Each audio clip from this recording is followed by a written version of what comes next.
Hello ನಮಸ್ಕಾರ ರೀ ಎಲ್ಲರಿಗೂ. ನಾನು ನಿಮ್ಮ ಉತ್ತರ ಕರ್ನಾಟಕದ ಮನೆ ಮಗಳು ಪ್ರೀತಿ ಮಾತಾಡ್ತಾ ಇರೋದು ನೋಡ್ರಿ. ಹೇಗಿದ್ದೀರಿ ಎಲ್ಲರೂ? ಆರಾಮಿದ್ದೀರಿ ಅಂತ ಅನ್ಕೋತೀನಿ ರೀ. ನನ್ನ ವಿಡಿಯೋದಾಗ ನಿಮ್ಗೆಲ್ಲರಿಗೂ ಸ್ವಾಗತ ನೋಡ್ರಿ.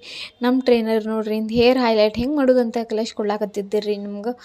ಕ್ರೀಮ್ ಎಷ್ಟು ಯೂಸ್ ಮಾಡೋದು, ಸಿರಮ್ ಎಷ್ಟು ಯೂಸ್ ಮಾಡೋದು, ಆಮೇಲೆ ಪೌಡರ್ ಎಷ್ಟು ಯೂಸ್ ಮಾಡೋದು, ಯಾವ್ಯಾವ ಕ್ವಾಂಟಿಟಿದಾಗ ಹೆಂಗೆ ತೊಗೊಳೋದೆಲ್ಲ ಹೇಳ್ಕೊಡಾಕತ್ತೀರಿ ನೋಡಿರಿ. ಕ್ರೀಮ್ ಒಂದು ಸ್ಪೂನ್ ತೊಗೊಂಡಿದ್ರೆ ಪೌಡರ್ನೂ ಒಂದೇ ಸ್ಪೂನ್ ತೊಗೋಬೇಕು ರೀ. ಹೆಚ್ಚಿಗೆ ಕಮ್ಮಿ ಆದ್ರೆ ಹೇರ್ ಡ್ಯಾಮೇಜ್ ಆಗ್ತಾವೆ ರೀ. ಅದು ಕ್ಲೈಂಟ್ಗಳಿಗೆ ಸೆಟ್ ಆಗಲ್ಲ ರೀ. ಹಂಗೆ ಟೈಮ್ ಎಷ್ಟು ಹಚ್ಚೋದು ಎಲ್ಲ ನೋಡ್ಕೊಂಡು ಇಟ್ಕೋಬೇಕು ರೀ. ಜರ ಮಿಸ್ ಐತಂದ್ರೆ ರೀ ಕ್ಲೈಂಟ್ಗಳ್ದು ಹೇರ್ ಎಲ್ಲ ಕಟ್ ಆಗ್ತಾವೆ ರೀ.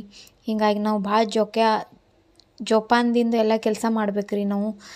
ನೋಡಿರಿ, ಒಂದು ಸ್ಪೂನ್ ಕ್ರೀಮ್ ತೊಗೊಂಡಾರಿ, ಒಂದೇ ಸ್ಪೂನ್ ಅವ್ರವ್ರ ಮೆಜರ್ಮೆಂಟ್ ಮಾಡ್ಲತ್ತಾರೆ ರೀ. ಅಂದರೆ 2 ಸ್ಪೂನ್ ಅವರು ಕ್ರೀಮ್ ತೊಗೊಂಡಾರಿ, ಆಮೇಲೆ 2 ಸ್ಪೂನ್ ಪೌಡ್ರ್ ತೊಗೊಳಕತ್ತಾರೆ. ಹಂಗೆ ನೀವು ನಿಮ್ಮ ಕ್ವಾಂಟಿಟಿದಾಗ ಯೂಸ್ ಮಾಡ್ಕೊಂಡ್ರೆ ಅದು ಒಂದು ಸ್ಪೂನ್ ತೊಗೋಬೇಕು ರೀ, ಇದು ಒಂದು ಸ್ಪೂನ್ ತೊಗೋಬೇಕು. ಹೆಚ್ಚಿಗೆ ಕಮ್ಮಿ ಮಾಡಬೇಡ್ರಿ.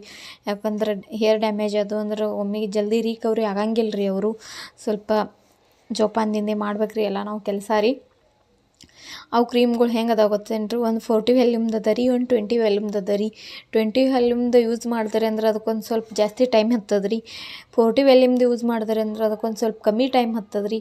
ಅಂದ್ರೆ 20 ವ್ಯಾಲ್ಯೂಮ್ದು ಯೂಸ್ ಮಾಡಿದ್ರಿ ಅಂದ್ರೆ ನೀವು ಅದಕ್ಕೆ 25-30 ನಿಮಿಷ ತನಕ ಹತ್ತದ ರೀ. ಅದಕ್ಕಿಂತ ಜಾಸ್ತಿನೂ ಹತ್ಬೋದು ರೀ. 40 ವ್ಯಾಲ್ಯೂಮ್ದು ಯೂಸ್ ಮಾಡಿದ್ರೆ ಅಂದ್ರೆ ಅದಕ್ಕಷ್ಟೇ 20 ನಿಮಿಷ ಆದರೆ ಭಾಳ ಐತ್ರಿ. ಇಷ್ಟು ಟೈಮಿಂಗ್ ಹಚ್ಚೋದ್ರಿ, ಸೆಟ್ ಮಾಡಿಡೋದ್ರಿ ಟೈಮಿಂಗ್. ಅದ್ರಲ್ಲಿ ನಾವು ಹೆಚ್ಚು ಕಮ್ಮಿ ಐತಂದ್ರೆ ಮತ್ತು ಹೇರ್ ಲಾಸ್ ಆಗ್ತಾವೆ ರೀ. ಅವೆಲ್ಲ ಹೇರ್ ಸೆಕ್ಷನ್ ಹೆಂಗೆ ತೊಗೊಳೋದು ನೋಡಿರಿ. ಫ್ರಂಟ್ ಸೆಕ್ಷನ್ ಎಲ್ಲ ಅವರು ಕ್ಲಿಪ್ ಹಾಕಿ ಇದು ಮಾಡ್ಯಾರಿ. ಆಮೇಲೆ ಹಿಂಗೆ ಚೆಂದಾಗೆಲ್ಲ ಸ್ಪ್ರೇ ಮಾಡ್ಕೊಂಡು ಎಲ್ಲ ಹೇರ್ ರೆಡಿ ಮಾಡ್ಕೊಳ್ಳೋದ್ರಿ, ಹೇರ್ ಡ್ರೈ ಮಾಡ್ಕೊಳ್ಳೋದ್ರಿ ಮೊದಲು. ಆಮೇಲೆ ಚೆಂದಾಗಿ ಎಲ್ಲ ತೊಗೊಳೋದು ನೋಡಿರಿ. ಹೆಂಗೆ ತೊಗೊಳತ್ತಾರೆ ನೋಡಿರಿ ನಮ್ಮ ಟ್ರೈನರ್ಗಳು. ಎಷ್ಟೆಷ್ಟು ಸ್ವಲ್ಪ ನಿಮ್ಗೆ ಹೆಂಗೆ ಬೇಕಾಗ್ತಾವೆ ಹಂಗೆ ಅನುಕೂಲ ಆದಂಗೆ ತೊಗೊಳೋದ್ರಿ. ಒಬ್ಬೊಬ್ರಿಗೆ ಸ್ವಲ್ಪ ಹೇರ್ ಹೈಲೈಟ್ ಮಾಡೋದಿರ್ತದೆ ರೀ, ಒಬ್ರಿಗೆ ಹೆಚ್ಚಿಗೆ ಹೇರ್ ಹೈಲೈಟ್ ಮಾಡೋದಿರ್ತದೆ ರೀ. ಹಿಂಗಾಗಿ ಅವ್ರವ್ರ ಕ್ವಾಂಟಿಟಿದಾಗ ಅವ್ರವ್ರು ಹೆಂಗೆ ಅಡ್ಜಸ್ಟ್ ಆಗ್ತದೆ ಹಂಗೆ ತೊಗೊಳೋದ್ರಿ. ಪೇಪರ್ನೂ ಮೊದಲೇ ಕಟ್ ಮಾಡಿ ಇಟ್ಕೊಂಡಿದ್ದೇವೆ ರೀ ನಾವು. ಆಮೇಲೆ ಫಸ್ಟ್ ಎಲ್ಲ ಕೆಲಸ ಆಗ್ಬೇಕು. ಅದು ಎಲ್ಲ ಕಲಿಸಿ ನಾವು ಭಾಳ ತನಕ ಇಡಬಾರ್ದ್ರಿ. ಯಾಕಂದ್ರೆ ಅದ್ರದ್ದೆಲ್ಲ ಸತ್ತು ಹೋಗ್ತದೆ ರೀ. ಹಿಂಗಾಗಿ ನಾವು ಫಸ್ಟ್ ಕೆಲಸ ಮಾಡಾಕ್ತೀವಿ ರೀ. ಒಬ್ರು ಪೇಪರ್ ಕಟ್ ಮಾಡಿದ್ದೇವೆ ರೀ, ಒಬ್ಬರು ಸಿರಮ್ ಎಲ್ಲ ಮಿಕ್ಸ್ ಮಾಡಿ ಇಟ್ಟಿದ್ದೇವೆ ರೀ. ನೋಡಿರಿ, ಆ ಪೇಪರೆಲ್ಲ ಹೆಂಗೆ ಹಚ್ಚಿ ಅಪ್ಲೈ ಮಾಡೋದು ಎಲ್ಲ ಹೇಳ್ಕೊಡಾಕತ್ತಾರೆ ನೋಡಿರಿ ನಮ್ಮ ಟ್ರೈನರ್. ಅವ್ರಿಗಿಲ್ರಿ ತುಸುನೇ ಸ್ವಲ್ಪ ಮಾಡೋದಿತ್ತು ರೀ ಹೇರ್ ಹೈಲೈಟರ್ ರೀ. ಸೈಡಿನ ಮಾಡಿರಿ, ಹಿಂದಿನ ಮಾಡಿರಿ ಅಂತ ಹೇಳಕತ್ತಿದ್ದೀರಿ ರೀ ಅವರು. ಅವ್ರಿಗೆ ಎಲ್ಲೆಲ್ಲಿ ಇಷ್ಟ ಆಗ್ತದೆ ಹೆಂಗೆ ಮಾಡ್ಬೇಕಂತ ನಾವು ಕೇಳ್ಕೊತೆ ಮಾಡ್ಲಿಕತ್ತಿದ್ದೇವೆ ರೀ. ನೋಡಿರಿ ಹೆಂಗೆ ಯೂಸ್ ಮಾಡೋದು ನೋಡಿರಿ ಅದು ಕ್ರೀಮ್ ಹೇರ್ ಮ್ಯಾಗ. ಆಮೇಲೆ ಅವ್ರು ಹೆಂಗೆ ಮಡ್ಚೋದು ನೋಡಿರಿ ಎಲ್ಲ ಹೇಳ್ಕೊಟ್ಟಾರೆ ನೋಡಿರಿ ನಮ್ಮ ಟ್ರೈನರ್. ನೋಡಿರಿ, ಫಾಸ್ಟಾಗಿ ಮಾಡ್ಬೇಕ್ರಿ. ಒಂದು ಸ್ವಲ್ಪ ಇದುವರೆಗೆ ಒಬ್ಬರಿಗೆ ಮಾಡೋದಂದ್ರೂ ಆಗಲ್ಲ ರೀ. ಜೊತೆಗೆ 2-3 ಮಂದಿ ಇರ್ತೀರಿ ಅಂದ್ರೆ ಫಾಸ್ಟ್ ಆಗ್ತದೆ ರೀ ಕೆಲಸ. ಆಮೇಲೆ ಅಪ್ಲೈ ಆಗೋದನ್ನು ಭಾಳ ಜಲ್ದಿ ಆಗ್ತದೆ ರೀ. ಟೈಮ್ ಅಂತೂ ಮಿಸ್ ಮಾಡ್ಲಾರ್ದೆ ಹಚ್ಚಿಡ್ಬೇಕು ರೀ. ಯಾಕಂದ್ರೆ ಇದೆಲ್ಲ ಟೈಮಿನ ಮೇಗಿನ ಕೆಲಸ ರೀ. ಟೈಮ್ ಹೆಚ್ಚು ಕಮ್ಮಿ ಐತೆ ಅಂದ್ರೆ ಹೇರ್ ಡ್ಯಾಮೇಜ್ ಆಗ್ತಾವೆ ರೀ.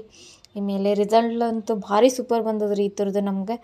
ಕೂಡ ರಿಸಲ್ಟನ್ನು ಶೇರ್ ಮಾಡ್ಲಿಕ್ಕೆ ಆಗಲಿಲ್ಲ ರೀ ನಮ್ಗೆ. ನೆಕ್ಸ್ಟ್ ಟೈಮ್ ನಾ ರಿಸಲ್ಟ್ ಶೇರ್ ಮಾಡೋದು ಟ್ರೈ ಮಾಡ್ತೀನಿ ರೀ ನಿಮ್ಗೆ. ನನಗೆ ನೆಕ್ಸ್ಟ್ ವಿಡಿಯೋದಾಗ ನಿಮ್ಗೆ ಅದ್ರದ್ದು ರಿಸಲ್ಟ್ ಇಲ್ಲ ಅಂದ್ರೆ ಇನ್ನೊಂದು ಇದೇ ಥರ ವಿಡಿಯೋ ಮಾಡಿ ನಿಮಗೆಲ್ಲ ಫುಲ್ ವಿಡಿಯೋ ತೋರಿಸ್ತೀನಿ ರೀ ನಿಮಗೆ ನಾನು. ನೋಡಿರಿ ಹೆಂಗೆ ಯೂಸ್ ಮಾಡಾಕತ್ತಾರೆ ನೋಡಿರಿ ಅವರು. ಬ್ರಷ್ ಹೆಂಗೆ ಯೂಸ್ ಮಾಡ್ತಾರೆ, ಪೇಪರ್ ಹೆಂಗೆ ಇಡ್ತಾರೆ ನೋಡಿರಿ. ಗ್ಲೋಸ್ ಕಂಪಲ್ಸರಿ ಹಾಕೋಬೇಕು ರೀ, ಇಲ್ಲಾಂದ್ರೆ ಅದು ಅಲರ್ಜಿಕ್ ರಿಯಾಕ್ಷನ್ ಆಗ್ತದೆ ರೀ. ನಮ್ಮ ವಿಡಿಯೋ ನಿಮ್ಗೆ ಇಷ್ಟ ಆದರೆ ನಮ್ಮ ಚಾನಲ್ನ ಸಬ್ಸ್ಕ್ರೈಬ್ ಮಾಡಿರಿ, ಲೈಕ್ ಶೇರ್ ಮತ್ತು ಕಮೆಂಟ್ ಮಾಡಿರಿ. ಸಿಗೋಣ ಮತ್ತೊಂದು ವಿಡಿಯೋದಾಗೆ. ಧನ್ಯವಾದ. ಬಾಯ್.